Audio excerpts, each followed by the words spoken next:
Our farm is Brookvale. It's 20 kilometres northwest of Kojunup in West Australia's Great Southern. Here we have 1,200 hectares and I lease another 850 arable hectares. We run fine wool merinos, prime lamb enterprise, stud ram enterprise called Anderson rams, and we also crop 850 hectares of canola, barley, oats and wheat, and fodder crops for the sheep. My grandfather came here in 1935 and he cleared most of this land because it was bush.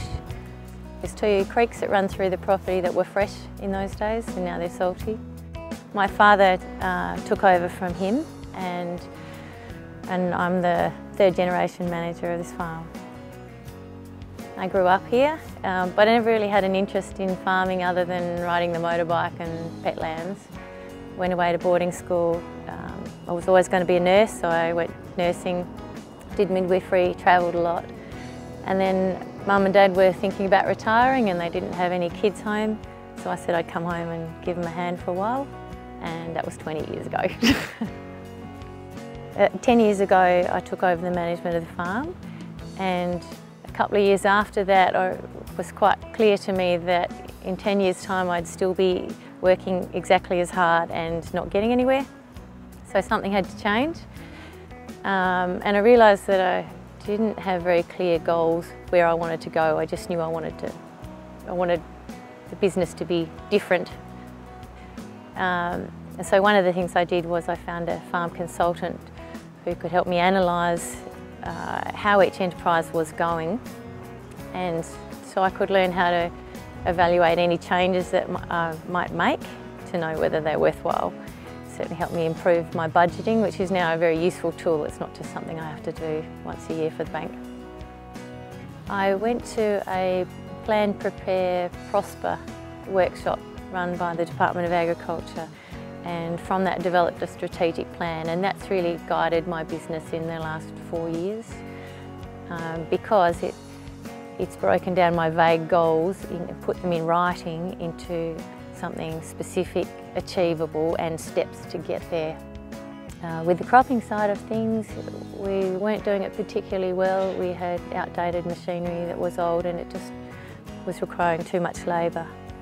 So the plan was to upgrade the machinery and get extra labour. It was also to lease more land to spread the overheads over a larger area. And I decided to ramp up the stud breeding side of things. I plan to market them a bit more and sell more rams and sell some semen. So I've developed a website and I have a marketing plan, and I'll be holding my first sale this year. I think if you're running a farm on your own, you need to be fairly resourceful and have people that you can ring for, if you've got specific questions that you can't work out on your own. And my father's a very patient teacher, and I still learn from him because he has vast experience in mechanical knowledge and a lot of stuff that I'm still learning. I'm really fortunate to have been given the opportunity to come back to the farm in the first place because I know a lot of other females weren't given that opportunity that long ago.